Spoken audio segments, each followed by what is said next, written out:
Bonjour tout le monde, bienvenue au jour 3 du défi 24 Saint-Jean ukulélé.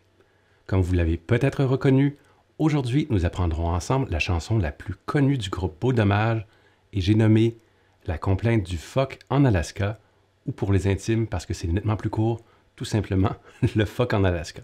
Grâce à son refrain fédérateur, il s'agit à mon avis de la chanson idéale pour chanter en groupe à la Saint-Jean-Baptiste. C'est d'ailleurs la raison pour laquelle je vous propose aujourd'hui une version relativement feu le camp de la chose, avec quelques petites options pour ceux et celles qui sont un peu plus avancés, bien entendu. Donc sans plus attendre, allons voir le top 5 choses à savoir avant d'attaquer cette chanson. C'est parti! La première chose à savoir, c'est que si vous désirez chanter ou jouer dans la même tonalité qu'il y a sur le disque, vous aurez besoin d'un capot à la troisième case. Personnellement, c'est un peu aigu pour mon registre vocal, donc je vous invite tout à fait à soit enlever le capot ou essayer différents endroits afin de trouver une tonalité qui vous convient. La deuxième chose à savoir, c'est que d'un point de vue rythmique, cette chanson est en 3/4 que vous connaissez probablement mieux sous le nom de rythme de valse ou encore sous le nom Papa. Vous savez, Papa, Papa, et ainsi de suite. Le troisième truc, c'est que le fameux riff d'introduction est complètement facultatif. Sentez-vous bien à l'aise d'en faire une version chantée, sortez votre gazou, en faire une version avec des accords ou carrément de le zapper. La quatrième chose à savoir, c'est que cette chanson contient près de 10 accords différents, ce qui est quand même beaucoup. Ceci étant dit, ce sont tous des accords qui devraient vous être accessibles et franchement, je crois que cette chanson en vaut tout à fait la peine, vous en jugerez par vous-même. La cinquième et dernière chose à savoir, c'est qu'il y a une très longue section instrumentale au beau milieu de cette chanson que vous allez quand même retrouver dans la partition, mais que je vous invite à complètement court-circuiter aux fins d'une version feu de camp. Donc, sans plus attendre, commençons par le riff, c'est parti! Pour le riff d'introduction, c'est très simple, vous allez placer votre troisième doigt à la quatrième case sur la quatrième corde, comme ceci. N'oubliez pas que j'ai un capot. Ensuite, on vient jouer la troisième corde à vide, comme ceci, et avec votre index, vous allez vous placer à la seconde case, toujours sur la troisième corde. À ce stade, on tombe directement dans le fameux rythme de valse ou le rythme Papa que vous utiliserez pour le reste de la chanson.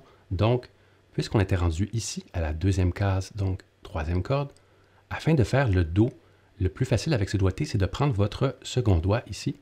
Et ce qu'on va faire ici, ce qui peut être chouette, remarquez, vous pourriez jouer tout l'accord, mais j'aime bien jouer la note de basse toute seule, comme ceci, suivi de 2 fois l'accord donc. Alors, je la refais avec toute l'intro, c'est parti.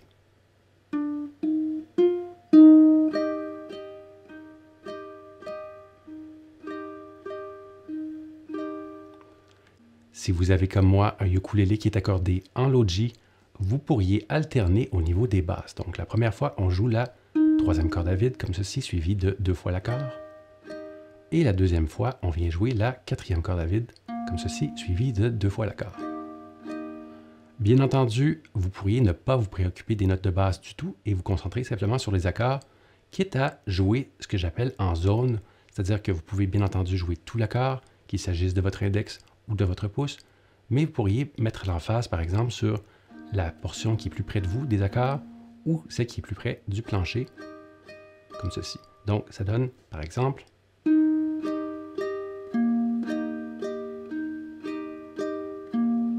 qui accentue l'effet un peu cirque de la chose. Remarquez, comme je le disais, vous pourriez jouer simplement tout l'accord comme ceci. Ça fonctionne très bien. Alors, ça fait le tour au niveau du riff. Parlons maintenant du reste de l'intro. Pour jouer le reste de l'intro, on a besoin en tout de 5 accords, incluant le Do qu'on vient tout juste de voir et que de toute façon, vous connaissiez sûrement déjà, à savoir 0, 0, 0, 3, en se rappelant que j'ai un capot à la troisième case. Prochain accord, c'est un accord de G. Alors, celui-là aussi, vous devriez normalement le connaître. Donc, 0, 2, 3, 2, comme ceci. On passe au prochain accord et je sais, vous me détestez certainement à ce stade puisque vous dites « Ah non, pas encore un accord de Mi. Je hais les accords de Mi. » Mais j'ai de bonnes nouvelles pour vous. Alors, dans ce cas-ci, ça fonctionne. Essayez-le à toutes les fois où vous vous trouvez face à un accord de Mi. Donc, si vous êtes capable de faire l'accord de Mi, n'écoutez pas ce que je dis. Mais si vous le trouvez difficile, essayez, on ne sait jamais, de faire un accord de mi septième ça pourrait fonctionner sur un malentendu, ça peut le faire. Donc, dans le cadre de cette chanson, l'accord de mi septième est une substitution tout à fait acceptable pour l'accord de mi. Alors voilà, vous vous êtes passé de découragé à plutôt motivé instantanément. Alors, pour ceux et celles qui n'arrivent pas à faire ce terrible accord de mi qu'on aime tous, vous pouvez faire un mi septième ou n'importe laquelle des variations. J'ai d'ailleurs un épisode de Ukulele Aerobics où je couvre toutes les variations. Vous pouvez regarder le lien, voilà, un peu plus haut ici. D'accord. Alors, passons au prochain. C'est un mi mineur, pas mi mineur, pardon, un dé mineur. Je vais finir par y arriver. Alors, dé mineur ou ré mineur. Alors, c'est 2, 2, 1, 0. 2, 2, 1, 0, comme ceci. Très bien. Et le dernier accord qui est optionnel. Alors, vous pourriez faire un G ou un G septième, mais parlons-en tout de suite. Donc, G septième. Alors, il s'agit de 0, 2, 1, 2, 0, 2, 1, 2, comme ceci. Voilà pour les 5 accords. Passons maintenant du point de vue de la clarification rythmique. C'est parti. Pour la clarification rythmique, comme d'habitude, je vous invite à commencer par étouffer vos cordes. Et même idéalement, ce que vous devriez faire, c'est non seulement étouffer vos cordes, mais mettez la chanson, faites-la jouer et tâchez de suivre en étouffé, en gardant cette rythmique de valse tout au long de la chanson, aussi simplement qu'avec juste le pouce comme ceci. 1, 2, 3, 1, 2, 3. Ou si vous préférez, pa, pa, pa, pa. Bien entendu, au point de vue du strumming, ça donne donc down, down, down, down, down, down, down. Le truc, à mon avis, pour que ça soit réussi, je ne sais pas si vous pouvez l'entendre comme ceci, mais je fais le premier un peu plus fort. Donc, 1, 2, 3, 1, 2, 3, 1, 2, 3. Alors, j'utilise mon index en ce moment, mais ça fonctionne très bien avec le pouce. En fait, le secret au ukulélé, vous le savez certainement, mais si jamais vous ne le saviez déjà pas, plutôt, devrais-je dire, il suffit d'avoir de très petits mouvements et allez-y tout en douceur au niveau de votre ukulélé. Chaque ukulélé a un endroit unique où il est préférable de jouer les rythmes selon votre main, selon plein de choses. Donc, vous pouvez essayer différents endroits, mais au final, ça devrait donner quelque chose comme 1, 2, 3, 1, 2, 3. Des petits mouvements tout en douceur. Alors, essayez de rentrer dans ce rythme parce que vous allez en avoir besoin tout au long de la chanson. Je vais vous donner quelques petites variations une fois rendu au couplet. Donc, une fois que vous avez le rythme comme ceci, eh bien, on va court-circuiter le riff parce qu'on en a déjà parlé au début. On va passer simplement à travers la progression d'accords de l'intro, à commencer par le fameux accord de Do. Donc, 1, 2, 3. Une deuxième fois. Ensuite, on passe à G. 1, 2, 3. Et là, c'est le changement qui est un peu plus difficile. Donc, C à G, c'est un changement qui est assez commun. De G à E septième. Alors, ça vaut la peine peut-être de s'y attarder si vous le trouvez difficile. Faites-le tourner en boucle, ralentissez-le, il n'y a pas de honte, plutôt que de recommencer du début à toutes les fois. Alors, on se concentre sur le G. Plus lentement. Très bien. Super. Une fois qu'on a passé au E septième avec le Papa, donc, on va passer au Ré mineur ou Dé mineur. Alors, celui-là, ça prend quand même tout un changement. Encore une fois, il est moins simple. Faites-le tourner en boucle jusqu'à ce que ça soit plus facile pour vous, quitte à y aller très simplement, comme ceci.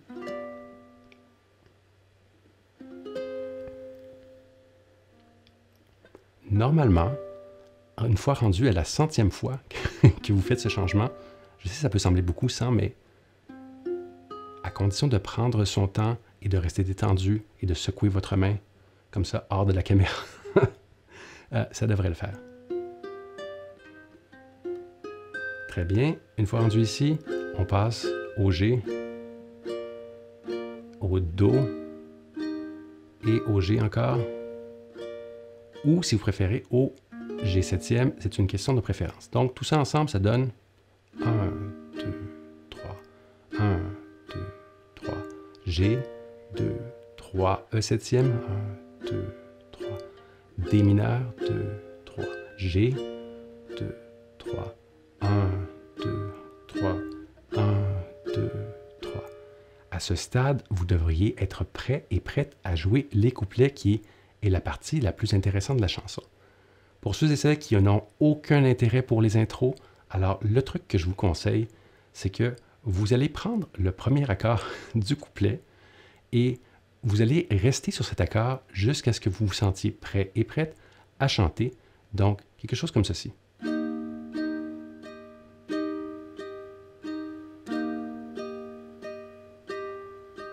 Et là, on chante. Alors, c'est un petit truc qui fonctionne avec toutes les chansons. Quand il y a une intro, vous n'avez qu'à rester sur le premier accord, histoire de vous mettre dedans.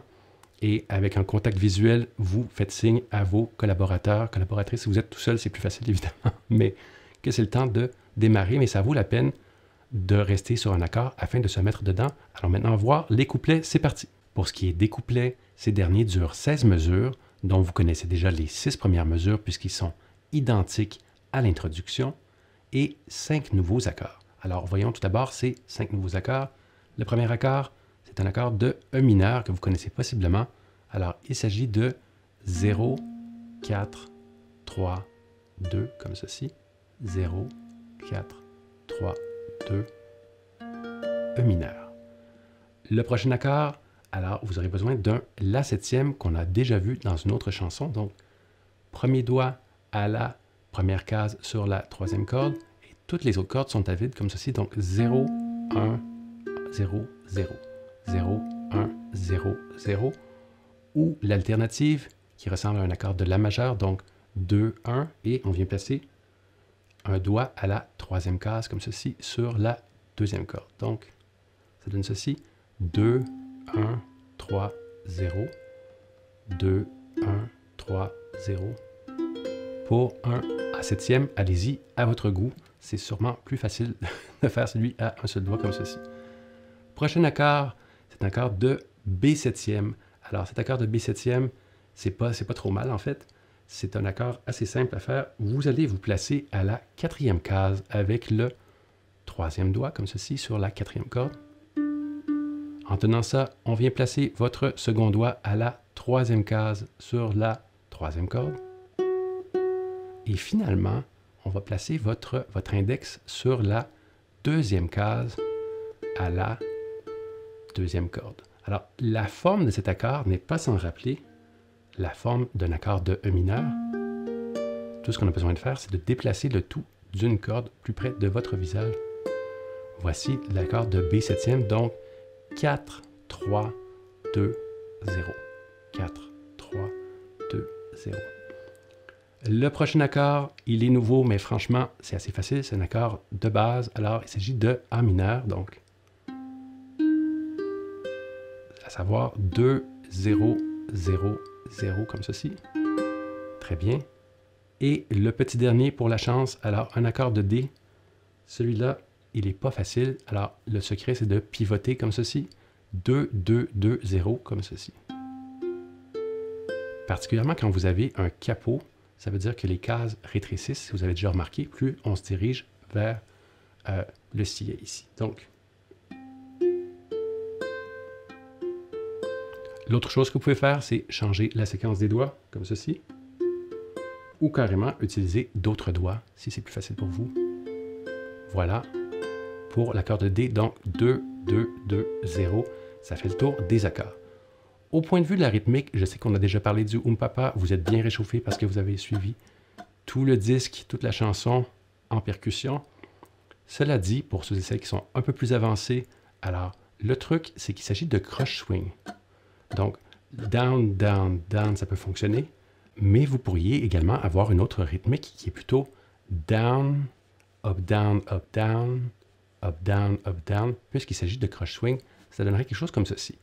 Down, up, down, up, down, up, down, up, down. Bien entendu, c'est une version feu de camp, donc il n'y a rien de formel, mais idéalement, afin de mettre un peu plus de diversité, je vous encourage à alterner et improviser. Le secret, c'est de bouger en croche swing. Donc, 1 et 2 et 3 et 1 et 2 et 3, plutôt que 1 et 2 et 3 et... Donc, c'est très, très libre, comme le galop d'un cheval, encore une fois. Donc, ça donne quelque chose comme ceci. Donc, down, down, down, down, down, down, up, down, up, down, up, down, up, down, down. Plus lentement, down, down, down, down, down,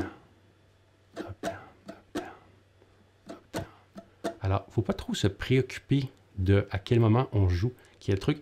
Personnellement, ce que j'aime bien faire, moi, c'est rajouter des hops dans ma rythmique. Lorsque j'arrive à des fins de section, ça vient, encore une fois, pimenter votre jeu. Ça rend ça plus intéressant. C'est une façon de dire à votre auditoire, peut-être que c'est juste vous, votre auditoire, mais de dire, OK, je viens de terminer une petite section ou une phrase, je vais jouer un truc pour dire, d'accord, c'est la fin et je m'apprête à passer à la prochaine section. Mais avant de mettre tout ça ensemble, c'est-à-dire ces nouveaux accords avec ces nouvelles rythmiques, je nous invite quand même à passer à travers les changements d'accords que nous n'avons pas déjà vus dans le contexte de l'intro, c'est-à-dire à partir de la mesure 7 des couplets. Alors, ça nous amène donc à l'accord de E mineur. Alors, allons-y pour l'accord de E mineur. Ensuite, on passe à La septième ou A septième. Ça va assez bien. Très bien. À partir de là, on s'en va à D mineur, donc c'est un changement relativement facile. S'il n'est pas facile pour vous, prenez votre temps, faites-le tourner en boucle jusqu'à ce qu'il devienne facile. Après le D mineur, on passe au G. Ça, c'est un changement qui demande un peu de travail, mais la bonne nouvelle, même si ça fait beaucoup de changements dans cette chanson, c'est que ce sont tous des changements d'accords que vous allez retrouver des tonnes de fois dans un paquet d'autres chansons, donc c'est du temps bien investi. Très bien. Après G, qu'est-ce qui se passe? Nous allons aller à notre accord de B septième ou de Si septième. Donc, encore une fois, c'est un changement qui est peut-être moins commun pour vous, dépendamment de votre niveau. N'hésitez pas à le faire tourner en boucle. G à B septième. On peut voir qu'il y a un léger pivot. Alors, je suis ici comme ça et que je reviens placer les doigts. Juste travailler ce pivot. Allez-y ultra lentement. C'est un bon investissement. B septième. Ensuite, E mineur. Alors, celui-là, il est assez facile, comme j'en parlais tout à l'heure. Vous déplacez tous les doigts d'un bloc d'une corde, comme ceci. Très bien. Après, c'est A mineur. On y va avec le deuxième doigt, comme ceci. Ça va assez bien. Super. Suivi de D. Alors, ça, c'est un changement qui est un peu plus difficile. A mineur vers D. Ça vaut la peine de passer un peu de temps s'il n'est pas familier pour vous. Voilà. Et faire des micro-ajustements quand il y a des sons non désirés, comme c'était mon cas. Voilà. Je pivote un peu plus. Très bien. Rendu là, on passe à G, donc de D à G. Encore une fois, travaillez ce changement si vous n'êtes pas déjà familier ou familière. Et on tombe au G septième après le G, ce qui, à mon avis, est la signature de cette chanson, ce fameux passage de...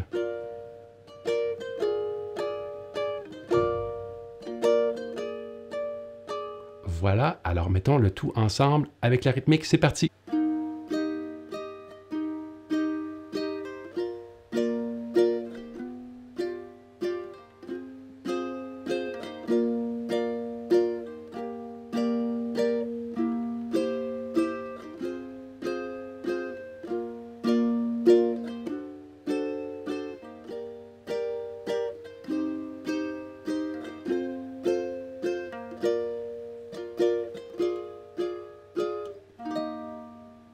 Comme d'habitude, pour les débutants et débutantes, je vous recommande d'y aller très lentement, de bouger constamment votre main en comptant et de ne changer d'accord que lorsque c'est nécessaire, ce qui donne donc une version débutant, ça a l'air de ceci. 1, 2, 3, 1, 2, 3, 1, 2, 3, 1, 2, 3, 1, 2, 3, 1, 2, 3, 1, 2, 3, 1, 2, 3, 1, 2, 3, 1, 2, 3, 1, 2, 3, 1, 2, 3, 1, 2, 3, 1, 2, 3, G et puis le G septième, comme ceci. Ça devrait être amplement suffisant pour pouvoir chanter et allez-y encore plus lentement au besoin. Ce n'est pas une course et il est fort probable que ça va être beaucoup de travail si vous êtes débutant et débutante, mais honnêtement, ça vaut complètement la peine. Alors, la dernière petite chose à dire au niveau des couplets, c'est que la note de départ au niveau du chant, ça se passe à la deuxième case sur la troisième corde. Ça, c'est pour le cré. Et quand on arrive au moi, donc, le cré, ça se passe en fait juste avant l'accord de C. Donc, cré, Et puis le moi, ça se passe à la 4e case sur toujours la 3e corde. Donc, crée-moi. Voilà. Encore une fois, je vous rappelle que j'ai un capot. C'est la même chose. Si vous n'avez pas de capot, ce ne sera juste pas les mêmes notes. Et vous suivrez donc 2, 4 sur la 3e corde. Passons maintenant au refrain. On a presque fini. On ne lâche pas. Pour ce qui est du refrain, il nous reste un dernier accord à apprendre. Et ne vous laissez pas intimider par son nom quelque peu effrayant.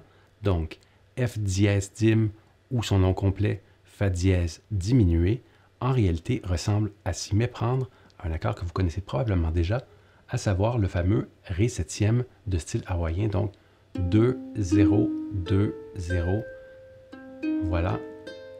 Derrière ce nom effrayant se cache un accord très facile à jouer, comme ceci. Alors, voyons maintenant la progression d'accords, puisque la rythmique, comme je vous en ai déjà parlé, ne change pas du tout, rendu au refrain. Vous avez déjà travaillé assez fort, donc allons-y simplement avec les changements d'accords. Alors, ça passe de C à G, ça devrait bien aller, on connaît ce changement d'accord déjà. Ensuite, A mineur, E mineur. Prenez du temps pour faire cette espèce d'exploration d'accords, c'est du temps bien investi. On revient à A mineur. Alors, on va vraiment pratiquer cette transition. On revient encore à E mineur, suivi de D mineur, G, C et G. Vous remarquez, je joue toutes les notes. Encore une fois, C à G. C'est ma façon aussi de maximiser mon temps, de voir que mes accords sonnent bien, que mes doigts sont bien placés. On continue A mineur, E mineur, encore une fois A mineur, rebelote avec E mineur. Ok, là ça va changer un peu. D mineur, G, C, B septième. Peut-être que vous allez voir travailler ce changement d'accord un peu plus, de C à B septième. À B septième, comme ceci. B septième à E mineur, ça se passe assez bien, on l'a déjà vu tout à l'heure. Et c'est là qu'on vient ajouter notre fameux Fa dièse diminué, donc ça se pourrait que vous ayez besoin de pratiquer ce nouveau changement d'accord. E mineur à Fa dièse diminué, aussi connu sous le nom de Ré septième hawaïen, et finalement G et G septième, comme on l'avait fait à la fin des couplets. Donc, comme je disais, c'est vraiment la signature de cette chanson, cette espèce de transition. Alors, allons-y, voyons voir de quoi ça a l'air tout ça ensemble, c'est parti.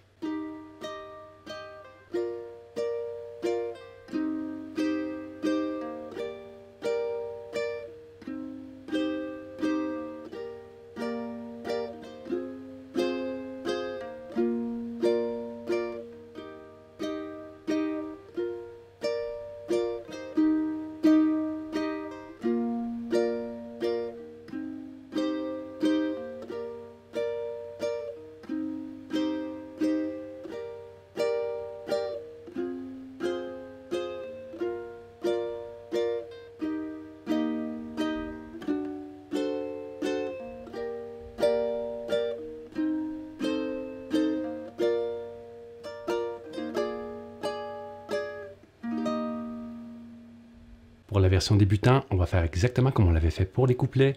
On bouge constamment, on ne joue qu'un accord par mesure et on compte. Ça donne ceci. 1, 2, 3. 1, 2, 3. 1, 2, 3. 1, 2, 3. 1, 2, 3. E mineur. 2, 3. D mineur. 2, 3. G. 3, 1, 2, 3, 1, 2, C, 1, 2, 3, 1, 2, 3, 1, 2, 3, 1, 2, 3, 1, 2, 3, 1, 2, 3, 1, 2, 3, G, 2, 3, C, 2, 3, 1, 2, 3, E mineur, le F dièse diminué, 1, 2, 3, 1, 2, 3, G septième, et voilà qui complète le tout. Super. Alors, deux derniers petits trucs à dire à propos du refrain. Si vous avez remarqué, il s'agit d'une structure de 10 mesures qui se répète 2 fois de suite, à laquelle on vient accrocher 5 mesures à la toute fin, histoire de retourner au prochain couplet. Pour la deuxième chose, c'est que la note de départ pour le refrain, ce qui est quand même important si vous désirez la chanter, il s'agit de la troisième corde à la case 0. Donc le ça se passe ici. Troisième corde à vide pour le ça vaut pas la peine que vous ayez un capot comme moi ou non. Alors on passe au mot de la fin, vous avez bien travaillé, bravo, allez écouter ça, c'est parti. En terminant, je suis tout à fait conscient que cette chanson est probablement un défi pour plusieurs d'entre vous. Alors c'est pourquoi j'ai pensé vous laisser l'adresse web du site de Michel Rivard, histoire que vous puissiez lui faire part de vos doléances. Plus sérieusement, alors pourquoi je mets une chanson un peu plus difficile presque au début de ce défi ukulélé? Ce n'est pas pour vous décourager, au contraire, c'est afin que vous soyez prêts et prêtes une fois rendus à la Saint-Jean-Baptiste, donc il faut s'y prendre un peu à l'avance. Et par ailleurs, cette chanson vous permet de travailler toutes sortes de transitions d'accords qui devraient vous aider dans toutes les chansons. Ce qui m'amène donc à clarifier certains points au niveau du défi, parce que pour ceux et celles qui ont déjà écouté mes épisodes de Ukulele Aerobics, il est très important de protéger votre motivation. Alors, il est tout à fait normal, première chose, tout à fait normal de ne pas nécessairement compléter une chanson à chaque jour. C'est tout à fait normal, même que je dirais, vous devriez limiter le temps que vous y passez, peut-être à, je ne sais pas, dépendamment de votre horaire, 5-10 minutes, gros maximum, travailler un peu chaque jour. Ce qui est important, c'est de faire un peu de progrès chaque jour, ou s'il n'y a pas de progrès perceptible, d'au moins passer un peu de temps, et peut-être même de passer du temps à jouer des choses que vous connaissez déjà, histoire de vous donner des succès et de protéger votre motivation, encore une fois. Éventuellement, à travailler un peu chaque jour des choses qui sont légèrement hors de notre portée, il finit par y avoir un effet d'entraînement, ce qui fait donc, faites donc confiance au processus, mettez un peu de temps chaque jour. De toute façon, ce n'est pas réellement une compétition, c'est un défi. Et à mon avis, si vous passez chaque jour un peu de temps sur la complainte du phoque en Alaska, en allant très lentement, vous devriez être en très bonne posture pour pouvoir la chanter en tout ou en partie ou en version ultra ralentie pour la Saint-Jean-Baptiste. Donc sur ce, amusez-vous, on se voit demain pour une autre chanson. Bye tout le monde!